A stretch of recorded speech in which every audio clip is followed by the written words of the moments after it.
A'udzu billahi minasyaitonir rajim. Bismillahirrahmanirrahim. Assalamualaikum warahmatullahi wabarakatuh. Innal hamdalillah nahmaduhu wa nasta'inuhu wa nastaghfiruh wa na'udzu billahi min shururi anfusina wa min sayyiati a'malina. May yahdihillahu fala mudhillalah wa may yudlil fala hadiyalah. Asyhadu an la ilaha illallah wahdahu la syarika lah wa asyhadu anna Muhammadan abduhu wa rasuluh. Allahumma shalli wa sallim ala sayyidina Muhammadin wa ala alihi wa ashabihi ajma'in, amma ba'du.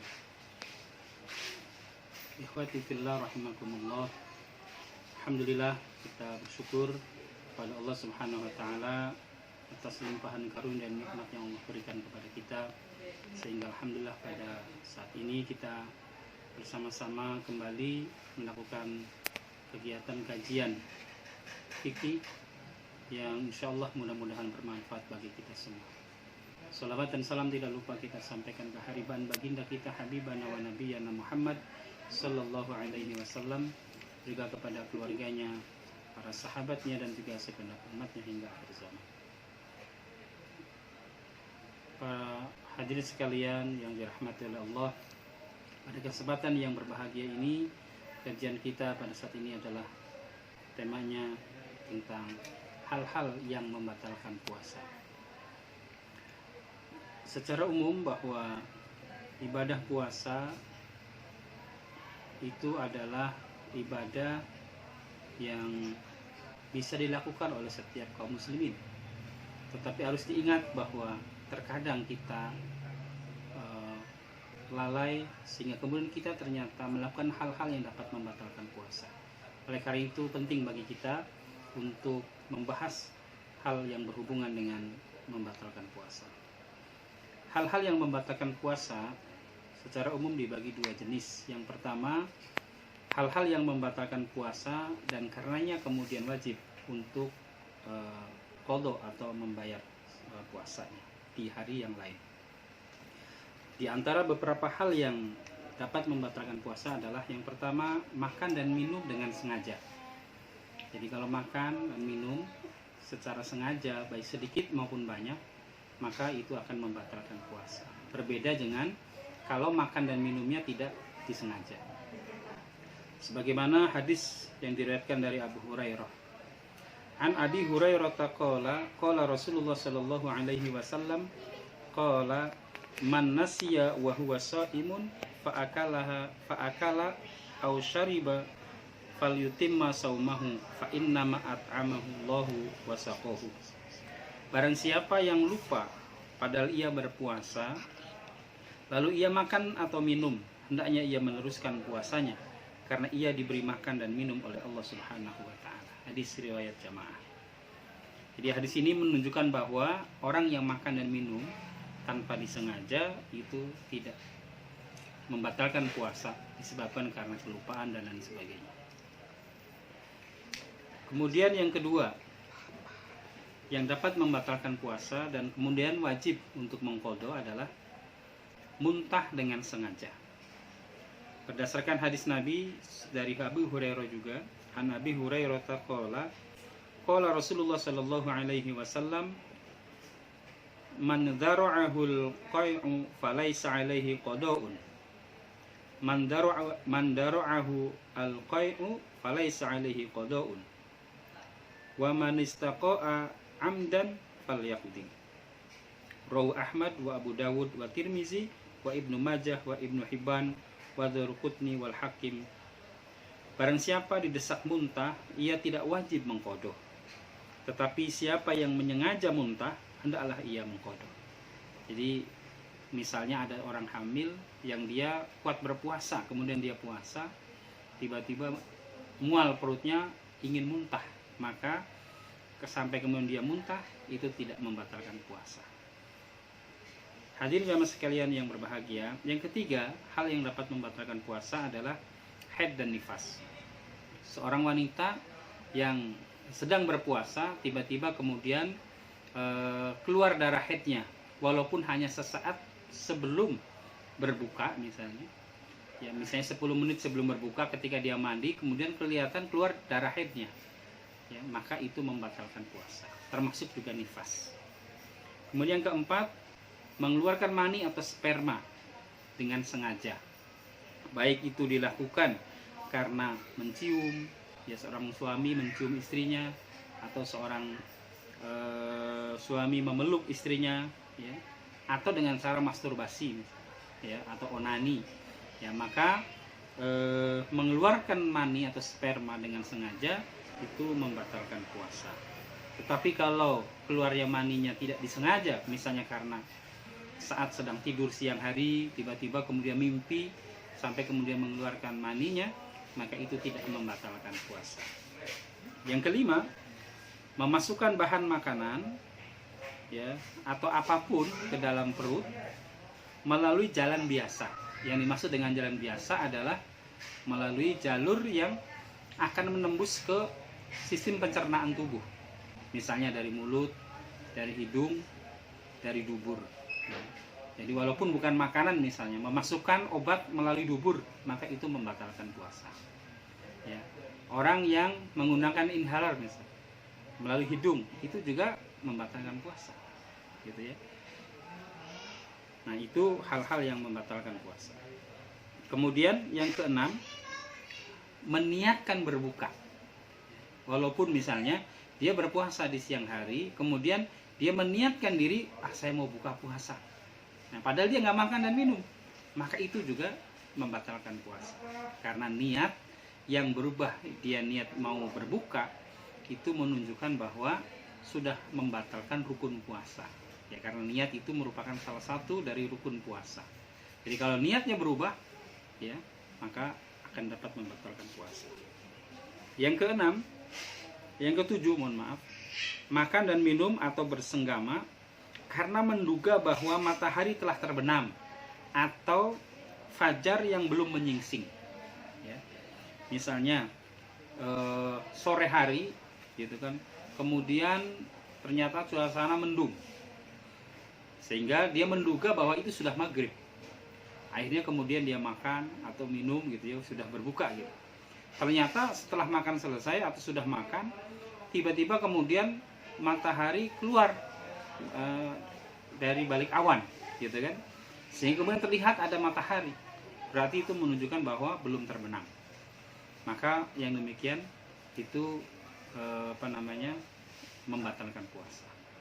Termasuk juga misalnya dia menduga bahwa belum masuk waktu subuh, nah, gitu kan, tiba-tiba dugaannya itu ternyata salah, gitu kan, ya, setelah dia makan misalnya ternyata azan sudah berkumandang misalnya, maka itu membatalkan puasa.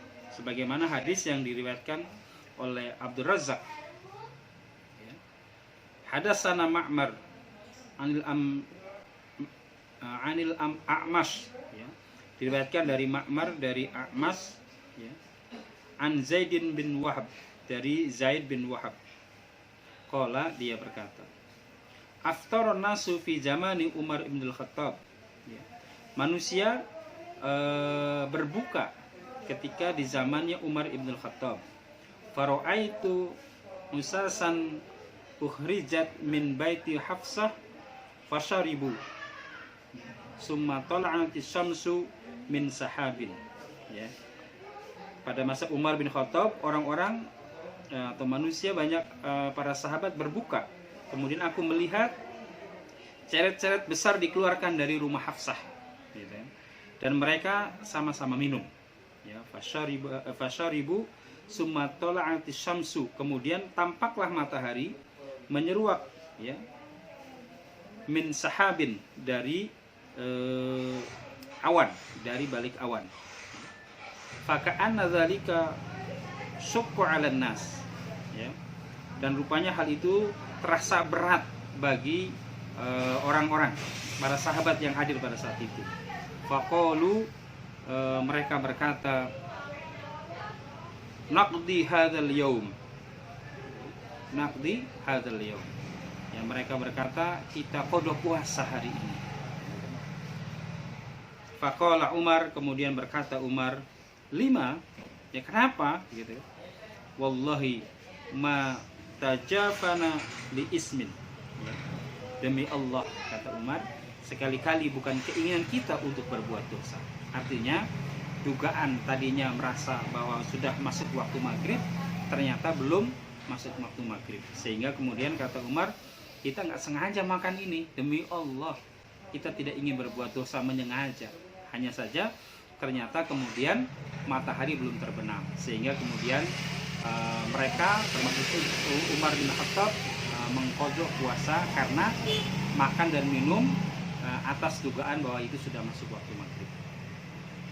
Nah, hadirin jamaah sekalian dirahmati Allah, itu beberapa hal yang dapat membatalkan puasa, yang kemudian dia punya kewajiban untuk mengkodoknya di hari lain setelah bulan Ramadan. Kemudian yang kedua, jenis yang kedua, hal-hal yang membatalkan puasa dan karenanya dia wajib mengkodok sekaligus membayar kafarat. Para ulama sepakat bahwa yang termasuk ke dalam hal yang membatalkan puasa yang karenanya kemudian dia wajib mengkodok dan langsung membayar kafarat adalah seseorang yang melakukan hubungan suami istri atau bersenggama di siang hari di bulan Ramadan. Berdasarkan hadis dari Abu Hurairah, an Abi Hurairah radhiyallahu anhu qala jaa rajulun ila Nabi sallallahu alaihi wasallam.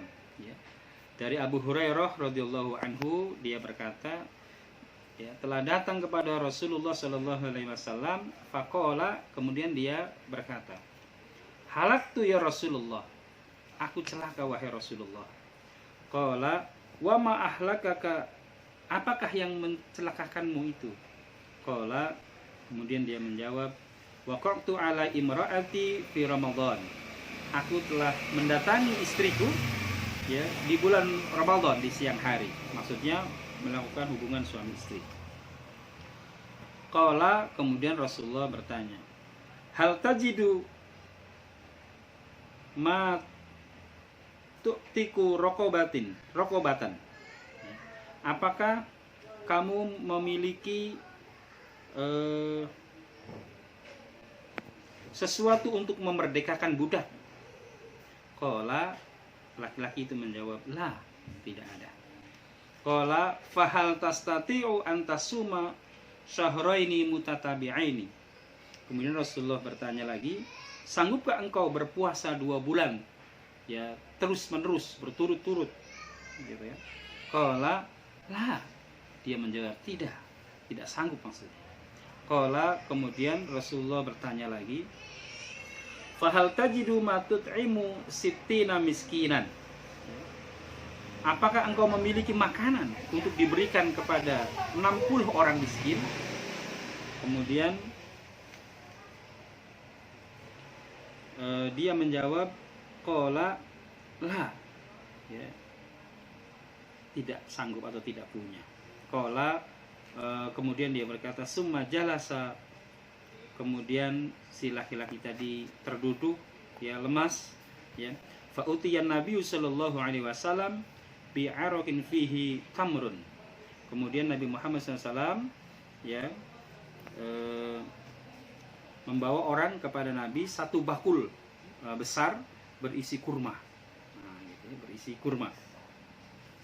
Kemudian faqala, kemudian Rasulullah bersabda, tasaddaq bihadza, bersedekahlah dengan ini. Qala, dia menjawab,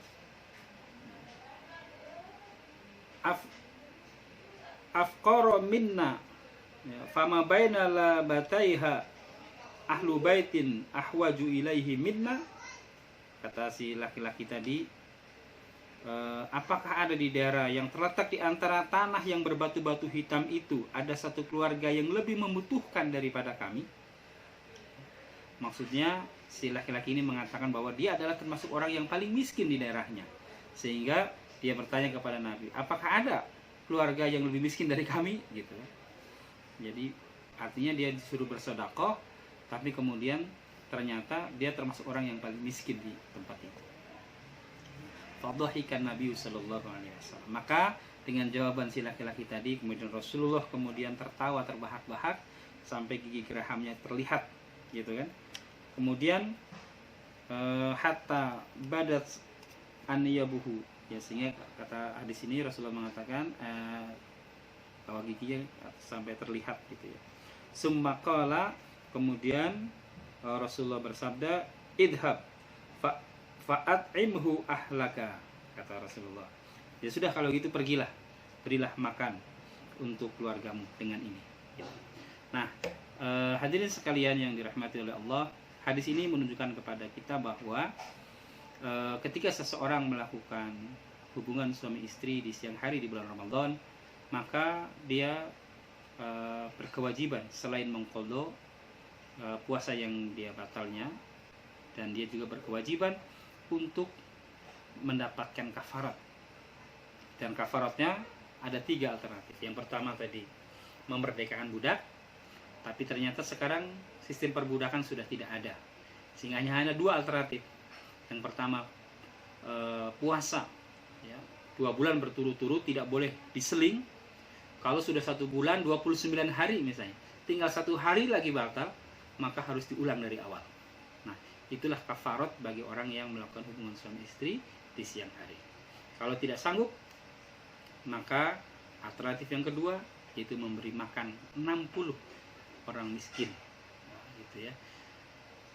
Nah, hadirin sekalian yang dirahmati oleh Allah, itu hal-hal yang membatalkan puasa serta konsekuensi dari yang membatalkan puasa itu. Mudah-mudahan dengan apa yang saya sampaikan ini dapat memberikan wawasan dan penguatan kembali kepada kita, ya, sehingga kita bisa menjauhi, ya, hal-hal yang dapat membatalkan puasa. Demikian yang dapat saya sampaikan, kurang lebih mohon maaf. Billahi taufiq wal hidayah. Assalamualaikum warahmatullahi wabarakatuh.